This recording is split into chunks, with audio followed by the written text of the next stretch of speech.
Smoking is something that affects every aspect of your body. So quitting smoking is one of the most important things that someone can do to prevent illness in the future.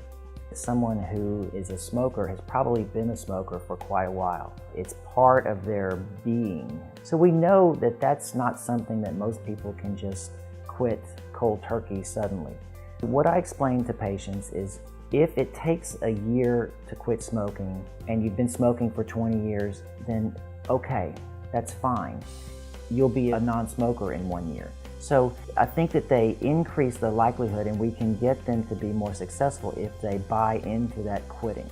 And you have to let your friends and your coworkers and your family know that this is your plan so they can help you stick to it. But I think that if they do that slowly, they can learn other ways to cope in those times when they would normally reach for a cigarette and want to have one. They can find some other way to deal with those times. They can get out of those routines where they would normally smoke. There are effective medications that are available now too, that literally take the body's physiological need for nicotine and neutralize it by attaching to the receptors in the brain that nicotine does.